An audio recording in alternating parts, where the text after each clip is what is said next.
ସମସ୍ତେ ତ ଆସି ପହଞ୍ଚି ଗଲେଣି। ଏଥର ଗପ କହିବା ଆରମ୍ଭ କର। ସବୁଦିନ ଭଳି ଆଜି ବି ଗୋଟେ ବଢିଆ ଗପ କହିବ ଆଇ। କହିବି ଯେ, ହେଲେ ତା ଆଗରୁ ତମେ ସବୁ ମୋର ଗୋଟେ ପ୍ରଶ୍ନର ଉତ୍ତର ଦିଅ। କି ପ୍ରଶ୍ନ? ତୁ କହିଲୁ ରାଜୁ, କୋଉ କାମ କରିବା ସବୁଠୁ ଭଲ? ସୈନିକ ହୋଇ ଦେଶ ପାଇଁ ଲଢେଇ କରିବା। ତୁ ତାହେଲେ ବଡ ହେଲେ ସୈନିକ ହବାକୁ ଚାହୁଁଛୁ। ଆଚ୍ଛା ମୀନା, ତୁ କହିଲୁ କୋଉ କାମ କରିବା ସବୁଠୁ ଭଲ? ରୋଗୀ ସେବା କରିବା। ମୀନା ଆମର ତାହେଲେ ବଡ ହେଲେ ଡାକ୍ତର କି ନର୍ସ ହେବ। ଆଉ ଅଜୁ? ମୁଁ ଚାଷ କରିବି। ଚାଷବାସ ହେଲେ ସିନା ଲୋକେ ଖାଇବାକୁ ପାଇବେ, ନହେଲେ ତ ନ ଖାଇ ନ ପିଇ ଉପାସ ଭୋକରେ ମରିଯିବେ। ବୁଝିଲ ଆଇ, ଚାଷ କରିବା ହେଉଛି ସବୁଠୁ ଭଲ କାମ। ତମେ ତିନି ଜଣ ତିନି ପ୍ରକାର କାମକୁ ସବୁଠୁ ଭଲ ବୋଲି କହିଲ। ତମ ତିନିଙ୍କ ଭିତରୁ କାହା କଥା ଠିକ, କାହା କଥା ଭୁଲ କେମିତି ଜାଣିବା? ତମେ ତ ଏଇ ସବୁ ଜାଣିଛ। ତମେ କୁହ, ଆମ ଭିତରୁ କାହା କଥା ଠିକ? ତମକୁ ସେମିତିରେ କହିଦେଲେ ତମେ ବୁଝିପାରିବନି। ଗପଟିଏ କହୁଛି ଶୁଣ। କଥା କଣ କି, ଗୋଟେ ଗାଁରେ ରହୁଥାନ୍ତି ଜଣେ ଗରିବ ବ୍ରାହ୍ମଣ। ଦେଉଳରେ ପୂଜା ପାଠ କରି ଯାହା ମିଳେ କୌଣସି ପ୍ରକାରେ ନିଜ ପରିବାରକୁ ଚଳାନ୍ତି। କିନ୍ତୁ ସବୁବେଳେ ଅଭାବ ଲାଗି ରହିଥାଏ। ହେଲେ ଅଭାବକୁ ଖାତିର ନ କରି ବ୍ରାହ୍ମଣ ଜଣକ ପଶୁ ପକ୍ଷୀଙ୍କ ଭାଷା ବୁଝିବା ପାଇଁ ଦିନ ରାତି ଲାଗି ପଡିଥାନ୍ତି। ତାଙ୍କ ସ୍ତ୍ରୀ ଯେତେ ଆକଟ କଲେ ବି ଶୁଣନ୍ତିନି। ଦିନେ ବ୍ରାହ୍ମଣ ଘରୁ ବାହାରିଲା ବେଳେ ତାଙ୍କ ସ୍ତ୍ରୀ ତାଙ୍କୁ କହିଲେ,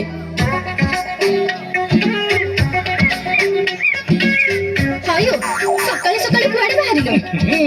କଣ କଲ ଶ୍ରୀମତୀ? ଅନୁକୂଳ ବିଗାଡି ଦେଲ। ପଛରୁ କାହିଁକି ଡାକିଲ? କାହିଁ ପଛରୁ ଡାକିଦେଲି, କଣ ହେଇଗଲା କି? ପଚାରୁଛି ପରା, କୁଆଡେ ବାହାରିଛ? ଜଙ୍ଗଲକୁ। ସବୁଦିନେ ସେ ଜଙ୍ଗଲକୁ ଯାଇ କଣ କରୁଛ କେଜାଣି? ତମେ କାହୁ ବୁଝିବ ମୁଁ କଣ କରୁଛି? ହେ, ପଶୁ ପକ୍ଷୀଙ୍କ ଭାଷା ବୁଝିବା ପାଇଁ ମୁଁ ସାଧନା କରୁଛି। ସବୁଦିନ ଜଙ୍ଗଲରେ ବୁଲି ବୁଲି ବିଭିନ୍ନ ପ୍ରକାର ପଶୁ ପକ୍ଷୀଙ୍କ ସ୍ୱର ଶୁଣିଛି। ଆଉ ସେମାନେ କଣ କଥାବାର୍ତ୍ତା ହଉଛନ୍ତି ସେ କଥା ଜାଣିପାରିବାର କୌଶଳ ହାସଲ କରୁଛି। ବୁଝିଲ? ପଶୁ ପକ୍ଷୀଙ୍କ ଭାଷା ବୁଝିଲେ ଆମକୁ ସେଥିରୁ କଣ ମିଳିବ କହିଲ? ଆମର ବ୍ରାହ୍ମଣ ଘର, ପୁରୋହିତ କାମ କରିବା ଆମର କୁଳ ବେଉସା। ଭଲ କରି ପୂଜା ପାଠ ମନ୍ତ୍ର ଶିଖିଲେ ଲୋକେ ତମକୁ ପୁଣ୍ୟ ପର୍ବ କି ବାହାଘର ବ୍ରତ ଘର କରିବାକୁ ଡାକନ୍ତେ। ଦି ପଇସା ରୋଜଗାର ହୁଅନ୍ତା। ବୁଝିଲ ଶ୍ରୀମତୀ, ତୁମେ ତ ଖାଲି ସେ ରୋଜଗାର ଆଉ ପଇସା ପତ୍ର ଏସବୁ ଛଡା କିଛି ବୁଝିଲନି। ମୁଁ ଯୋଉ ବିଦ୍ୟା ହାସଲ କରୁଛି ତାର ମହତ୍ଵ କେତେ ତମେ ବୁଝିବ କୁଆଡୁ? ମୋର ସେ ଏଣୁ ତେଣୁ କଥାରୁ କଣ ମିଳିବ ଯେ? ତମେ ତ ପଇସାଟି ରୋଜଗାର କରି ଘରକୁ ଆଣୁନ। ଆମେ ଗରିବ ଲୋକ, ପରିବାର ମୁଁ କେମିତି ଚଳଉଛି ସେ କଥା ମୁଁ ଜାଣେ। ଶୁଣ, ଆମର ଏ ଦୁଃଖ କଷ୍ଟ ବେଶୀ ଦିନ ଆଉ ରହିବ ନାହିଁ। ଦେଖିବ, ଯୋଉ ବିଦ୍ୟାକୁ ତୁମେ ଆଜି ବେଖାତିର କରୁଛ ସେଇ ବିଦ୍ୟା ଦିନେ କେତେ କାମରେ ଲାଗିବ। ହଉ, ମୁଁ ଯାଉଛି, ମୋର ଡେରି ହେଇଗଲାଣି, ମୁଁ ଯାଉଛି। ହେ ଠାକୁରେ, ୟାଙ୍କୁ ସଦ୍ବୁଦ୍ଧି ଦିଅ। ଦିନ ସାରା ବାୟାଙ୍କ ଭଳି ଜଙ୍ଗଲରେ ବୁଲୁଛନ୍ତି। ଘର ପରିବାର କଥା କିଛି ଚିନ୍ତା ନାହିଁ। ତମେ ତାଙ୍କୁ ସଦ୍ବୁଦ୍ଧି ଦିଅ ଠାକୁରେ, ସଦ୍ବୁଦ୍ଧି ଦିଅ।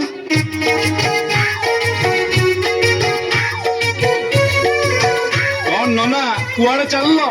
ବାପା, ତମର କଣ ଆଉ କାମ ଧନ୍ଦା କିଛି ନାହିଁ? ସବୁଦିନ ଠିକ ଏଇ ସମୟରେ ଏଇ ବାଟରେ ମୁଁ ଗଲାବେଳେ ତମେ ଏଇ ଗୋଟିଏ ପ୍ରଶ୍ନ ମତେ ପଚାରୁଛ, ମୁଁ କୁଆଡେ ଯାଉଛି ବୋଲି। ଆଉ ମୁଁ ତମକୁ ଉତ୍ତର ଦଉଛି ମୁଁ ବଣକୁ ଯାଉଛି। ତମେ କଣ ଜାଣିନ ମୁଁ ଏଇ ଗୋଟିଏ ଧନ୍ଦା ଧରିଛି ବୋଲି? ଭଲ କରିଛ ନା, ଧରିଛ ଯେତେବେଳେ କାମ ନ ସରିବା ଯାକେ ଛାଡ ନା। ଛାଡୁନେଇ, ଧରିଛି। ଯାଅ ନନା, ବିଚରା ପଶୁ ପକ୍ଷୀ ଗୁଡାକ ତମକୁ ଚାହିଁ ବସିଥିବେ ନା। ଯାଅ। ଏମିତିକା ଆଡବାୟା ମୁଁ କୋଉଠି ଦେଖିନି ରେ। ଆରେ ଆଡବାୟା କଣ କହୁଛି ଭାଇ, କହ ପୁରା ବାୟା।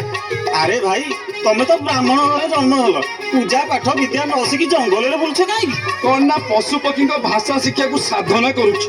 କେତେବେଳେ ବାଘ ଭାଲୁ ହାବୁଡେ ଯଦି ନନା ପଡିଯିବେ, ତେବେ ଏକା ଥରକେ ସେମାନେ ସବୁ ଭାଷା ଶିଖେଇ ଦେବେ। ଛାଡ ଭାଇ, ଆମର ସେଥିରୁ କଣ ଯାଉଛି। ହେଲେ ଭାଇ, ଗୋଟାଏ କଥା ମୋ ମୁଣ୍ଡକୁ ଢୁକୁନି। ଆରେ କୋଉ କଥା? ପଶୁ ପକ୍ଷୀଙ୍କ ଭାଷା କଣ ମଣିଷ ବୁଝିପାରେ? କେଜାଣି। କଣ ଖୁଡି, ଏ ପାଣି ପାଇଁ ଆସିଥିଲ କି? ହଁ, ତୁ ଜଙ୍ଗଲରୁ ଜାଳ ଆଣିବାକୁ ଯାଇଥିଲି ପରା। ହଁ ପରା, କକେଇଙ୍କୁ ଦେଖିଲି। ଆଚ୍ଛା ଖୁଡି, ଇଏ କକେଇ କଣ ମନ୍ତ୍ରଫନ୍ତ୍ର ସାଧନା କରୁଛନ୍ତି କି? କାଇଁ ନାଇଁ ତ। ତମେ ମତେ ଲୁଚେଇଲେ ହବ ଖୁଡି? ମୁଁ ପରା ସବୁଦିନେ ଦେଖୁଛି କକେଇ ଗଛ ଉପରକୁ ଅନେଇ ଖାଲି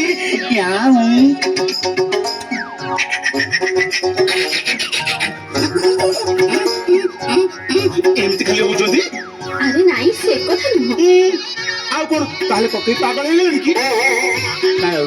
ମୁଁ ଆସୁଛି ଖୁଡି, ତମେ ତାଙ୍କୁ ଟିକେ ଜଗିଥିବ ବୁଝିଲ, ନହେଲେ ସେ ଯୋଉ ଆରଦା ମଧୁକୁମାର ଭଳିଆ ମନ୍ତ୍ର ସାଧନା କରୁ କରୁ ପୁରା ପାଗଳ ହେଇଯିବେ। ଗାଁର ସାହି ଭାଇ ସମସ୍ତେ କହୁଛନ୍ତି ସେ ପାଗଳ ହେଇଗଲେଣି। କେତେ ଲୋକଙ୍କଠୁ ଆଉ କେତେ ଥର ଏଇ ଗୋଟାଏ କଥା ଶୁଣିବି? ନା, ଆଜି ସେ ଫେରନ୍ତୁ। ଆଜି ତାଙ୍କର ଦିନକୁ ମୋର ଦିନ।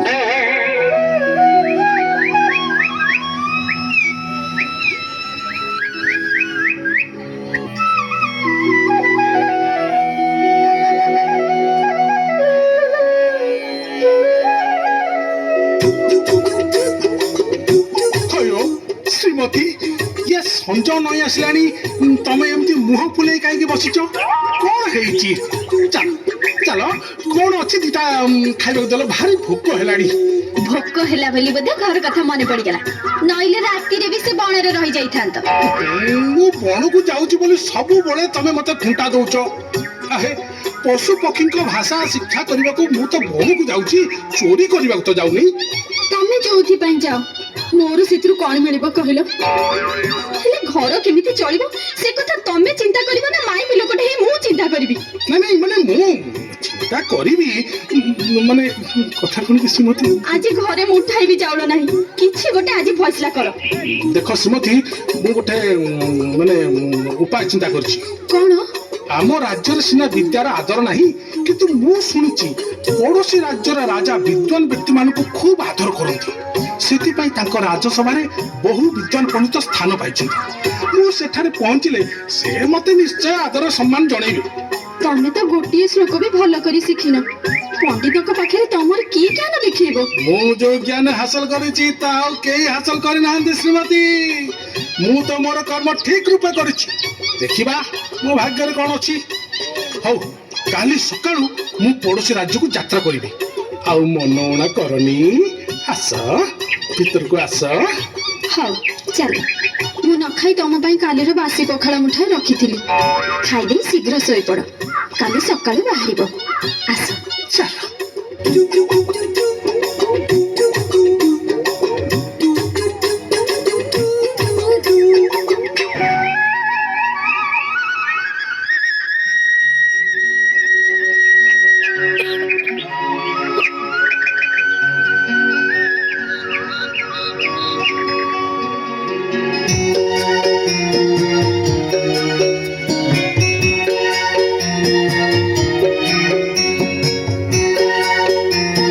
ବହୁତ ବାଟ ଚାଲି ଚାଲି ଭାରି ଥକା ଲାଗିଲାଣି।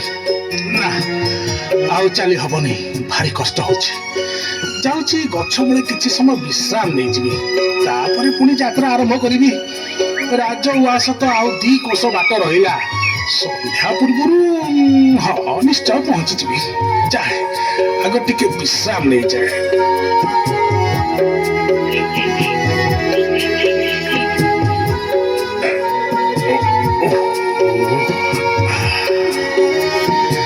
ଘରେ ସିନା ଏତେ କଥା କହି ଚାଲି ଆସିଲି, ହେଲେ ରାଜ୍ୟର ରାଜା ମୋ ଜ୍ଞାନ ଗାରିମାର ଆଦର କରିବେ ତ? ଶାସ୍ତ୍ର ପୁରାଣ କାବ୍ୟ କବିତାର ଆଦର ତ ଅଛି, କିନ୍ତୁ ପଶୁ ପକ୍ଷୀଙ୍କ ଭାଷା ବୁଝିପାରିବାର ବିଦ୍ୟାକୁ ରାଜା ଆଦର କରିବେ କି ନାହିଁ କିଏ ଜାଣେ। ଆରେ ଶୁଣ, ତତେ ଗୋଟେ ପ୍ରଶ୍ନ ପଚାରିବି, ତା ଉତ୍ତର କହିପାରିବ? ପଚାର ନା, ପଚାର। କହିଲୁ, ୟା ମାନେ କଣ? ଘସର ଘସର 15 ଘସର, ଆହୁରି ଘସର ପାଣି। ତମେ ଯେଉଁ ପାଣି ଘସର ପସର, ଆମେ ସେ କଥାଟି ଜାଣି। କଣ କହିଲୁ, କଣ କହିଲୁ? ଘସର ଘସର 15 ଘସର, ଆହୁରି ଘସର ପାଣି। ତମେ ଯେଉଁ ପାଣି ଘସର ପସର, ଆମେ ସେ କଥାଟି ଜାଣି। ସରି, ये तो बड़ा विषम प्रश्न। या उत्तर ମୁଁ ଜାଣିନି। ତୁ ଜାଣିଛୁ ଯଦି ମତେ କହିଦେ। ମୁଁ ଜାଣିଛି ଯେ କହିବିନି। କହ କହ କହ କହ କହ ନା କହ କହ।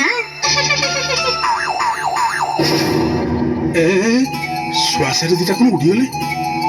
ଆଚ୍ଛା, ସାରି ଶୁଆକୁ କଣ କହିଲା? ଘସର ଘସର 15 ଘସର ଆଉରି ଘସର ପାଣି, ତମେ ଯେଉଁ ପାଇଁ ନସର ପସର ଆମେ ସେ କଥାଟି ଜାଣି। କଣ ୟାର ମାନେ ହେଇଥିବ?